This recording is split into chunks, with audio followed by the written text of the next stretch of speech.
Okay. Welcome back to another video on the channel. Today we're going to be doing a breakdown, prediction of the full card of UFC 328 this weekend. I know this is coming out a little bit late. I usually post these on Wednesday, but today's Thursday. It'll be up on Thursday. I've been kind of slacking. I've been training myself, so I've been kind of doing a bunch of different things. And I've been lacking on my uploads, my TikTok uploads, and my video uploads. So this will be this video, and then the reaction to the full card on Sunday will be my only two videos this week. But I should be back to three videos next week, and hopefully that will go as planned. But I'll start by saying I'm recording this right after the press conference that they just held. It was obviously a crazy press conference, like everyone thought it would be. A lot of screaming back and forth from the two guys in the main event, and then the co-main. Like they both got asked like one or two questions, and no one really gave a fuck that they were there. So good idea by them to not have. Because I was honestly kind of upset that Volkov and Costa wasn't there, or Cortez Acosta, and then like the full main card's usually there, but it was on. They should have just been these two. I know that Van and Tyra is a title fight, and they should have been there, but they just didn't really give a fuck. So, yeah. But let's get started with this breakdown, prediction, whatever you want to call it. Uh, let's go ahead. I got this pulled up on my phone. Perfect. And then let's start with the early prelims, as I always do. So if you only give a fuck about the main event or the co-main event or the main cards, go ahead, skip ahead. I don't care. Or you can go ahead and watch the whole thing. And let's start with this first fight. Clayton Carpenter, Jose Alcho. Honestly, I think this one was pretty easy for me. Acho is just Ochoa, yeah, Ochoa, that's his name. I caught myself. Jose Ochoa, 25 years old, 4 years younger, a little tiny bit bigger, 1 inch in each way there, and just has been in the octagon with way better guys, way higher level fighter. Has a win over Cody Durden. That's his most recent win. But like Asu Almabayev, like that's literally a top ranked flyweight. You know what I mean? And then Loney Kavanaugh, a top ranked flyweight as well.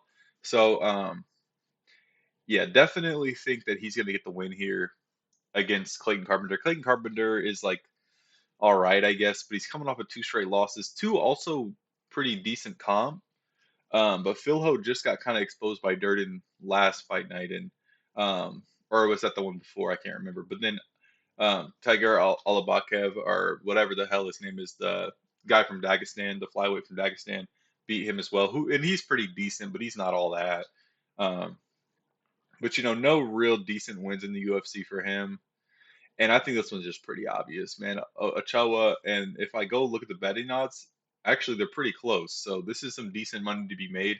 I'm not a bettor. I say this in all my videos, but I always reference the betting odds as a favorite and as an underdog kind of way to do it. And just for all the bettors out there, as we move on to the second fight, we have Susarkayev versus Jordan Santos. Honestly, I'm not a big fan of Surkayev, but I have Surkayev here, and I'm gonna continue to pick him until they kind of put him up against someone I really think will test him. I think Santos is decent, nothing crazy, um, you know.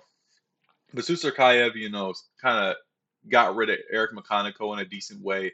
He kind of looked tough at the first two rounds. He still kind of was winning that fight, but I think he's just pretty cocky. He's a pretty cocky guy. Like obviously trains with Hamzat and Armin and all those guys. So all those guys are kind of like that in a way. Um, got Eric Nolan out of there quick on a quick 4 day notice fight after Contender Series.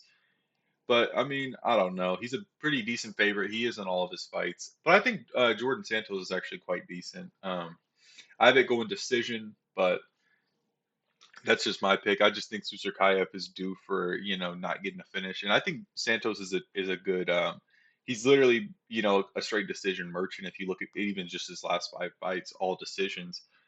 Um but yeah, I mean, I think that this will be a good fun fight, especially for second fight on the card. I get that they probably had to put up that early because Hamza is obviously the main event and they train together, but yeah, this should be a fun fight. And then Pat Sabatini versus William Gomez. I mean, this will be a decent fight as well. Pat Sabatini's just such a heavy grappler. You know, a lot of grappling competitions and that type of stuff. Like when he's not training for MMA and stuff, and like training for fights, he got a win in his last fight. Um, and you know, he's on a three-fight win streak. You know, and his last loss was to Diego Lopez, and he's not bad at all. And Gomez is, you know, kind of a younger fighter with a good record in the UFC, 5-1. Only loss coming to Hyder Emil, but you know, it's just tough with these two. Like he's a lot bigger than Sabatini, but I just think Pat Sabatini's going to be able to get him down and either submit him. I have it going decision, but I just Sabatini's just a really good grappler, and Gomez has good power on the feet, but it's just not going to be. I don't think it's going to be enough to be able to catch Pat Sabatini because obviously Diego Lopez was able to, but that's Diego Lopez. You know, he's also pretty good on the ground, so um, but I think Pat Sabatini's gonna, you know, get a little crafty vet victory here. Maybe I could see this being 30-27, but maybe 29-28. Obviously, I have him by decision, so it's got to be one of those, you'd think. But yeah, I could see this being a decently close fight. I wonder what the betting odds on this are. Yeah, Pat Sabatini's a decent favorite. Makes sense. As we move on to the early prelims, Roman Kopylov versus Marco Tulio. You know, I've seen people go in Tulio this fight. Kopylov's on a two-fight skid. Paulo Costa and RoboCop. You know, those are two not horrible losses. And even before then, you know, he beat Chris Curtis. You know, Cesar Almeida, nothing crazy. Lost to Anthony Hernandez. Um, you know, he's looked kind of rough in his last two fights. Just kind of scared of the moment. You know, especially against these heavy hitters like RoboCop obviously being the most recent, and then Paulo Costa, who has the ability to knock you out on the feet as well. It's really tough watching him, you know. Um, but Marco Tulio's not anything insane to me, you know. Even on his win streak before the Christian Leroy Duncan loss, you know, his two fights in the UFC weren't all that good of comp. And Roman Kopylov's a good jump for him, and it would be impressive if he can come out with a victory here. I have a Roman Kopylov second round KO. I think he's going to get back in the win column, coming off of two straight losses to higher tier competition. Kopylov's is a dog here, and I feel like he's a dog in most of his fights. And people usually know what they're talking about when it comes to Kopylov. But yeah, I think he'll bounce back. I think he'll get a decent bounce back here, and we'll see him hopefully getting a finish. That's my prediction um, on that one. As we move on to the prelims, obviously this Jan Blachowicz Bogdan Guskov fight would have been amazing, but it ends up getting canceled because of Jan Blachowicz's injury. They couldn't find anyone for Bogdan Guskov, unfortunately. As we move on to Jim Miller versus Jared Gordon, there's a few of these fucking unk fights on this card, you know, and this being the first of them. Jim Miller, 42 years old, I mean, what's there to say about him? He's a crafty vet. He's been in the UFC forever. I mean, what's his UFC record? 27-18. I mean, he's literally had such a long UFC career. Um, and he's just so crafty with it too. I mean, he lost to Chase Hooper in his last fight, not aging well. But I mean, even then, it's tough with Jim Miller. You know, it's always tough to pick against him. Jared Gordon's the same kind of way though. I mean, just lost to Rafa Garcia. Um, and you know, that's not the worst loss. Obviously, now looking at Rafa Garcia, who went on and got a win recently. But I'm gonna roll with Jared Flash Gordon here. Obviously, a lot of people remember him from the Paddy Pimblett fight, but I'm gonna have him actually finish him in as well. Like I think Jared Gordon could get a decent ground and pound finish, get Jim Miller to the ground. He has Jared Gordon has really good grappling, but you always got to look out for the submission with Jim Miller as well, jump in the guillotine, things like that. But I don't know. I just have a pretty strong feeling Jared Gordon's going to get this done, get a bounce back victory. It's a drop in competition over Rafa Garcia for sure, but it's always tough with with Jim Miller and Jared Gordon, and now they're facing each other. So I could see this one going either way for sure. But I'm just going to have Jared Gordon winning this one. I actually am curious. Yeah, Jared Gordon's actually a pretty sizable favorite, so that's good to see for my prediction. As we move on to Grant Dawson and Mitabai's Rebecca. A lot of people, I feel like I've seen a lot of talk about Rebecca leading up to this fight. I mean, Grant Dawson's just a lot bigger, 2 inches taller, 6-inch reach advantage. But my problem with him is just the striking. Like, is Rebecca gonna be able to apply some pressure on Grant Dawson? And if he can on the feet and actually land some stuff, this fight will be over before it starts. We've seen Grant Dawson go up against Manuel Torres, and he just absolutely folded under the pressure that Manuel Torres put on him, and got finished in under, half of the first round. I'm gonna ride with Grant Dawson here by decision.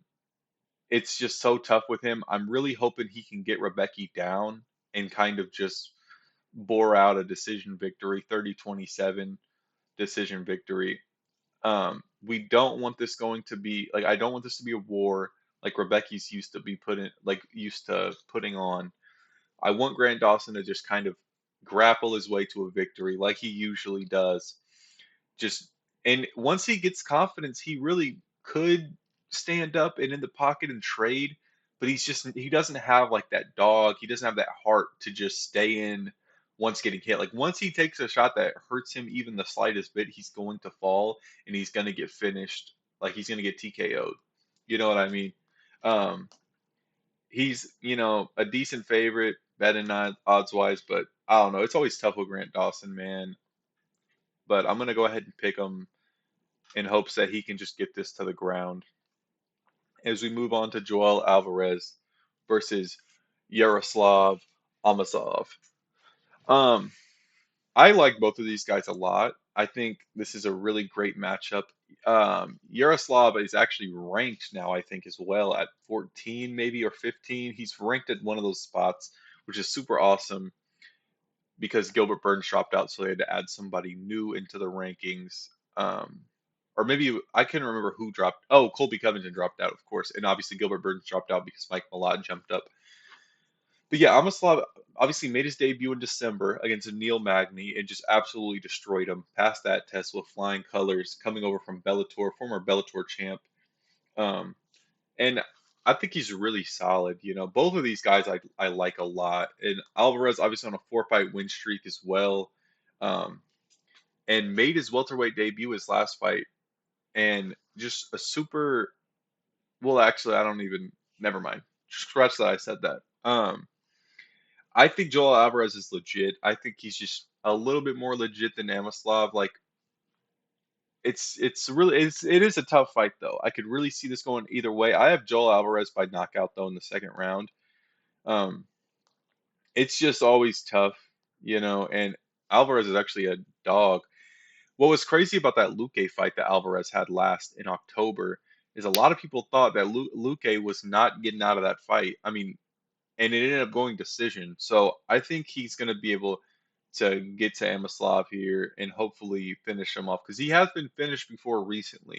Back in 2023. I know that sounds like a long time ago, but that was his only loss in his career was 2 fights ago. So I think it's tough. I think I like Yaroslav more than Joel Alvarez, but um, as a person, he just seems like a nice guy, and I just seen a video of him like receiving his Bellator title, like retrieving his Bellator title from his home in like Ukraine in like full gear because it's obviously like a fucking war, like there was a war going on, or still is. I mean, but yeah, I mean, I got Joel Alvarez as my pick here by TKO in the second round.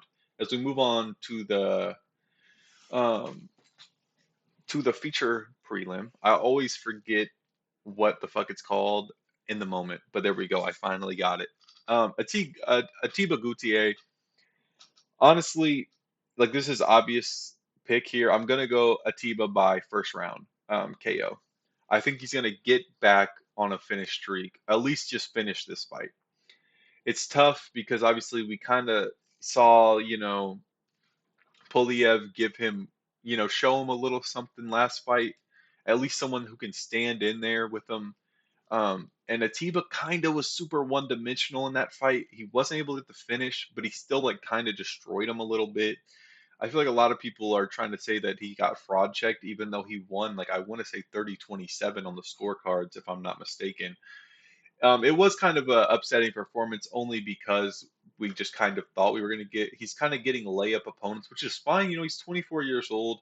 If he goes out there and knocks out Ozzy Diaz, who has decent UFC experience, okay, then you know maybe give him somebody with real decent name value, and put it on a main card because they're always throwing him in here on these featured prelims, which is fine of numbered events, which like I said is fine, but because they're really trying to build him up, obviously.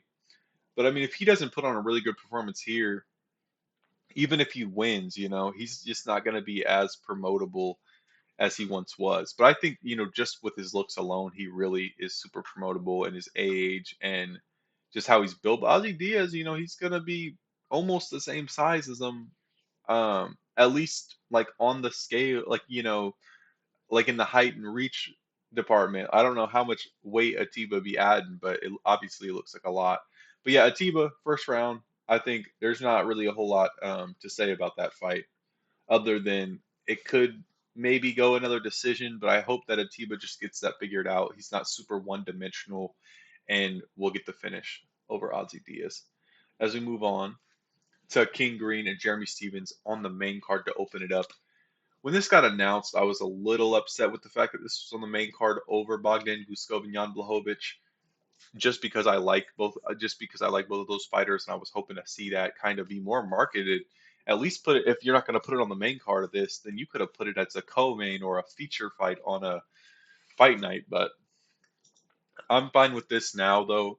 This is just gonna be a banger. Like, there's almost no way it's not. King Green, obviously, super entertaining. Jeremy Stevens, same thing. They're gonna both just go out there and just like, there's gonna be a lot of, you know, this is gonna be a bloody matchup. I think. I think it's gonna go back and forth. I have King Green by 29-28 decision, though. I think Jeremy Stevens will maybe get the first round, then King Green gets the last two. That's how I have it going. Jeremy Stevens, you know, took his last loss last year against Mason Jones. Not a bad loss, but you know, just hasn't really been all that good. You know, he's been doing some bare knuckle, like we've seen the press conferences with Connor, and he like lost to Mike Perry in bare knuckle. It's tough. But King Green, you know, he's actually been on a decent little streak. Gets a split decision over Lance Gibson that I thought he clearly won. And I know Lance Gibson's nothing crazy, but we seen what he did to Chase Hooper, right? And then Daniel Zellhuber just is pretty dog shit, but like, you know, good, at least had a decent record, right? And King Green was able to finish him of all things. So I think King Green's going to get this done by decision. And yeah, as we move on to Sean Brady and Joaquin Buckley here. These next three fights are super like flip of the coin for me. I think a lot of people have King Green, um, but with these next three fights, I think it's super tough. Like these could go either way, in my opinion, all three of them. But I have Joaquin Buckley finishing him in the third round. I just think Joaquin Buckley is is a lot better than a lot of people think. I know Sean Brady was on that good win streak and then like should have been fighting for the title, but instead took another fight while Islam moved up and then got slimed out by Morales pretty easily. I'm not saying Joaquin Buckley's going to do that, but I think he's going to catch him though in like the second or third round. It's going to be later into the fight because obviously Joaquin Buckley doesn't have like the same power as Morales. Like Buckley was just on a really great run of his own, right? A title run of his own. Fights Usman doesn't go great, but it wasn't, you know, like Brady's not gonna be able to do what Usman did, if that makes sense. I know Brady's a strong wrestler. He really offers little to nothing on the feet. He gets, you know, he's got finished by Bilal in his career, which is crazy. Like, um, just it's just tough. I could see him being a little chinny here as well coming into this one. I think Buckley is going to drop him. I really think Buckley's going to drop him. I think it's going to happen later into the fight, probably like the last half of the fight. I could see it go being 1-1 going into the third, and then Buckley ending up finding a finish. And I think Buckley will get it done. I do think, yeah, Buckley is the dog in this one, which is, you know, obviously perfectly fine. I think, like I said, this could go either way. I could see Sean Brady pulling out 29 28 decision over Buckley, laying and praying on him. Um, but I think Buckley will get it done. As we move on to Volkov and Cortez Acosta here, this one's another tough one for me. I think this is just the classic, like I like a guy so much more than the other, so I'm gonna go with him. And that's Waldo for me. I love Waldo. I think he's good for the heavyweight division. A guy who comes over from playing baseball, comes into the UFC, and has really done very well. I mean, Sergey Pavlovich is like, his only real like a recent loss, obviously, and that was literally last year. And then he went on a three-fight winning streak since that loss. Sergey Pavlovich hasn't even fought since then. So we're going to see him fight Volkov here, who Volkov's obviously coming off of that really boring fight with Jelton Almeida. Not completely Volkov's fault. It was a split decision win for Volkov. And then he's coming off of, I think, another split decision, but this time he lost to Cyril Gahn. And I don't know. It's tough with these two. Volkov obviously is just a pretty huge, like tall heavyweight with a good reach as well. Um, but Waldo has super good power. Obviously, coming off of that just horrendous Derek Lewis fight, like not his fault at all. But I actually have this decision. I know that's kind of crazy, but I mean, Volkov really is kind of a decision merchant in the heavyweight division. His last three fights all went to decision. And I know he's kind of, not fighting anyone crazy in there. And like it happens a lot in three rounders, right? But Waldo, I mean, only went to decision against Sergey Pavlovich in that loss, and then went to decision with Sergey Spivak before that in his last five. His last three has all been by finishes. But I think that he's not going to be able to finish Alexander Volkov. I don't think. I think there's going to be a lot of mixing in of grappling here. There's going to be a lot of that. I think it's going to wear these two out to where neither of them really will be super, super powerful by the end of the fight. And it's just going to, I'm not saying it's going to be a bad fight. I think it'll be a slugfest though. I'm sure they'll both land stuff. And we've seen Waldo in fights, especially his fight against Derek Lewis, where he really like was super hesitant to like throw early. Like he wants to kind of counter punch, but then like Derek Lewis was also looking for that, so like neither of them were really doing anything for a while there. Um, but yeah, I think Waldo hopefully will get it done. Like I said, I'm only picking Waldo. Um, like I'm not saying I'm only picking Waldo because I like him more, but I'm saying this was more of like a I like a fighter a lot more, and it's a close fight. I'm gonna ride with Waldo on that one as we move on to the co-main event. And this is such a tough fight for me, man. I did post TikTok and a short about this fight today, so if you haven't seen that, check it out and make sure you guys leave a like on those as well. But and if you, real quick, just a quick plug, if you don't, if you aren't subscribed, subscribe. It's free, and if you don't follow me on TikTok, make sure you go follow me on TikTok because I'm trying to grow on that as well, and I would really appreciate it. But back to the video. Van here, it's so tough, man. Like this fight is a complete coin flip. Tyra's a betting favorite. Van is just gonna be my pick though, and I love Tyra to death. If you guys watch any of my other videos, especially when I'm ranking favorite fighters or whatever the case is, if you hear me talk about Tyra, you know he's one of my favorites. It's just so tough. I think Joshua Van's actually getting pretty underrated right now. Obviously he's the champion, and yes, he wins it in kind of a fluky way, but he still fought his way up to that title fight. And even if he would have lost that, you know what I mean? It's still like Joshua Bain is still just super underrated, right? Um, on an obviously like a great run as well with so much momentum. I know he doesn't get like a flashy finish or a great performance against Pantoja because obviously Pantoja gets injured. But Tyra, he's coming off of a great performance himself, right? In December, finishes Brandon Moreno, just pretty much destroys him. Hung Sung Park, I want to say that was on short notice, and he gets the finish over him. But before that, I mean, he lost a five-rounder decision to Brandon Royval, and that's kind of how I see this fight going. I have Joshua Van decision. I don't really see him finishing Tyra. Um, Tyra's a warrior, man, and I think he'll really stand in there. But It's tough. I could see it going either way. My final prediction is going to be Joshua Van decision. I hope I'm wrong here. You know, I love Tyra. I want him to win, but he has a really good reach advantage and a decent height advantage as well.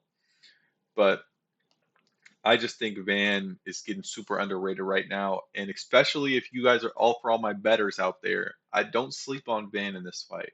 He's a dog. He could make you some decent he can make you some decent money out there. But like I said, I'm not betting on this shit. So if you don't want to take my advice, don't take it. And honestly, I'd prefer you don't, because I don't need no more haters. But next up is obviously the big main event, probably the most hyped main event in a long time. I mean, I can't really even think of the last time a main event was this hyped. Um, Hamzat Chimaev versus Sean Strickland. I know I've posted TikToks on this fight before and shorts, and I've seen some of the comments I've been getting. A lot of people riding with Hamzat, obviously. You still have a decent amount of people going Sean Strickland. I got a good friend that's picking Sean Strickland. Um, Maybe not because he thinks he's going to win, but maybe because that's who he wants to win, right? But still, I'm just saying this to say I want Hamzat to win this fight. If you've seen any of my videos, I'm not a huge Hamzat fan by any means, but I don't like. Here's my problem with some Hamzat haters, right? If you want to hate on him for being inactive champion, you need to do that with every other champion, right? Because I feel like a lot of people that hate Hamzat love Ilya, or probably don't love Islam, but still, like there's Islam, right? They probably love Tom Aspinall, and I'm just saying that to say we this is just what the sport is now. These guys know their worth, and they're not going to be going out there and fighting 3 times a year like Marab fought 4 times last year. You know, like you still have those champions that are active, right? Like I think Joshua Vance's an active champion, even though this is his first defense. Like he's young and he was active before he was champion. I think he would be an active champion. I think Tyra would be an active champion. Pantoja obviously was one. Jan's getting back surgery, but you know it is what it is. Volk fights a decent amount, right? Like Volk, you know. And but I hate the part-time champion whatever because let's be real, that's majority of the champions in the sport. If you want to hate on Hamzat for it, you got to hate on Ilya for it. You got to hate on all of these on Islam for it. Got to hate on Tom Aspinall for it. And I know there's excuses for every single one of them, but like that's the thing. Like there's excuses for every single one of them. So if you want to come at me with Ilya's relationship issues, I'll come at you with Tom Aspinall waiting for John Jones. Or if you want to come at me with Tom Aspinall waiting for John Jones, and I'm going to come at you with Hamzat having all these health issues where he probably shouldn't be fighting all that much, and Islam having Ramadan, so he can't fight in certain parts of the year. And also, he's been one of the most dominant UFC fighters of all time. He's probably up there in the top five of all time. So it's just like I know it sucks that these guys aren't super active, but once when they fight, it is amazing. Like you can't deny that. Um, I want Hamzat to win, and I think he will win. I really think that Sean Strickland has a decent chance. Um, I think either way, I think this is going to go decision. I could see a Hamzat submission, but I really do believe in Sean Strickland's kind of ground game. Like I think he's going to get taken down, and he could get like held on the ground as well. But I don't see him getting submitted, and I don't see Hamza obviously finish him on the feet.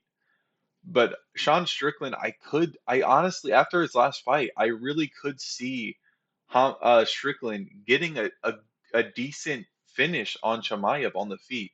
And I know it's going to sound crazy, but if you think about it, Hamzat really like when he's tested, like he could really get dropped by it. He's almost gotten finished before, you know. And I could see Sean Strickland just laying it on him, and getting a TKO. But I will say like that's I'm saying that could happen. It's not gonna happen. I think Hamzat's gonna win, and I think he's gonna just lay and pray like he did his last fight, which I'm completely fine with. I like seeing a lot of ground game. I thought his last performance was amazing. I thought it was super dominating, right? 50 43, I think on some scorecards. I mean, it was ridiculous. Like that DDP was this champion, and Hamzat just absolutely dismantled him on the ground. Got him into just some nasty spots as well on the ground.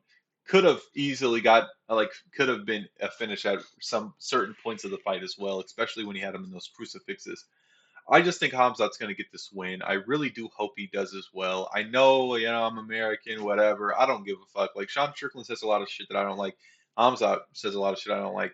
I'm just going strictly with the fighter. I'm going with Hamzat to win this one and retain his title.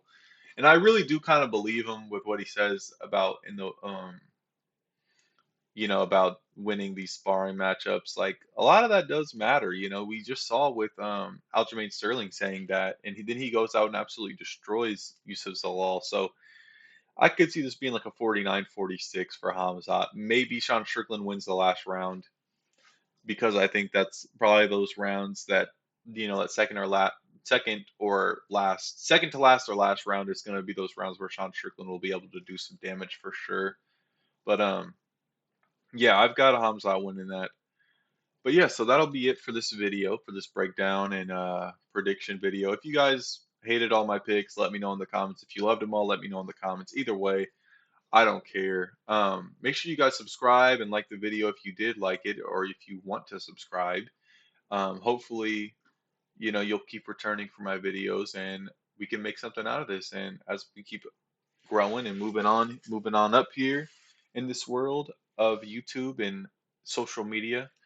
But yeah, so I guess that's all I have to say. Just make sure you guys go follow me on TikTok and subscribe to my YouTube, and I'll see y'all next time.